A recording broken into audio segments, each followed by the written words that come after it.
La femme a donné naissance à des quintuplés. Mais ce n'étaient pas des enfants ordinaires. Chacun d'entre eux était incroyablement intelligent, et né avec des pouvoirs magiques. Dabao était un génie culinaire. Tout ce qu'il cuisinait était sucré, appétissant et addictif. Ses petits plats attiraient tous les jours une foule de clients. Erbao avait un don encore plus étonnant. Elle pouvait parler aux animaux, oiseaux, chats, chiens. Ils l'écoutaient tous comme si elle régnait sur la forêt. Sambao était d'une force incroyable. Un sac qu'un vieux mendiant ne pouvait même pas soulever. Sambao le jetait sur son épaule et courait avec, comme s'il ne pesait rien. Sibao pouvait lire l'avenir, et prédire le destin avec une précision troublante. Et Wibao le plus jeune, avait une lumière bleue qui brillait sur son front chaque fois qu'il voyait le futur. Mais malgré leurs incroyables dons, leur mère n'en avait aucune idée. Elle était trop inquiète pour le cœur fragile de Sambao né avec une maladie congénitale. Elle craignait que chaque instant ne soit son dernier. Pendant ce temps, dans une somptueuse villa en ville, une vieille dame faisait la leçon à son petit-fils le PDG. Tu as presque 30 ans, toujours pas de femme, pas d'enfant, c'est une honte. Ce qu'elle ne savait pas, c'est qu'elle avait déjà 5 arrière-petits-enfants, tous dotés de pouvoirs surnaturels. Ce jour-là, la vieille dame se rendit dans un temple, et reçut une amulette divine. En passant devant le bureau du PDG, elle s'arrêta et eut le souffle coupé. Les dieux viennent de me parler, chuchota-t-elle. Ma belle-fille est dans le sud-ouest. Sans perdre une seconde, elle partit. Elle n'était pas allée loin quand elle aperçut 5 jeunes enfants. À ce moment-là, Erbao entendit le cri paniqué d'un moineau dans un arbre. Attention, la vieille dame est sur le point de se faire renverser par une voiture. Avant que quiconque ne puisse cligner des yeux, Sambao bondit en avant, et d'un coup de pied puissant,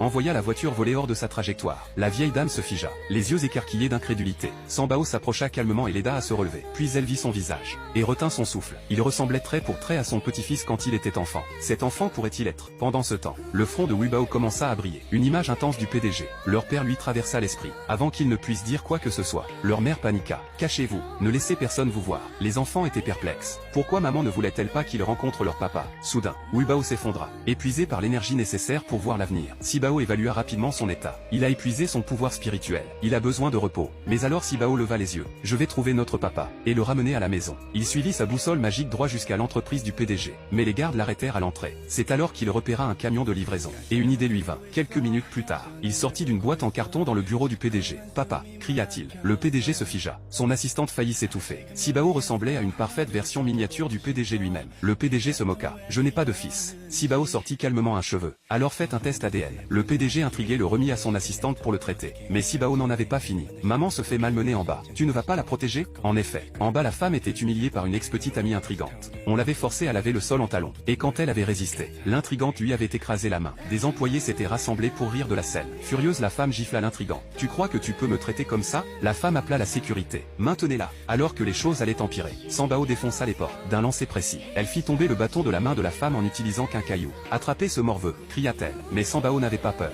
Quand les gardes se précipitèrent, elle sortit une sucette, et s'en servit pour les mettre à terre. La femme resta figée stupéfaite. Cette petite guerrière puissante était-elle vraiment sa fille? Sambao courut à ses côtés. Je suis ta fille, maman, je te le promets. À ce moment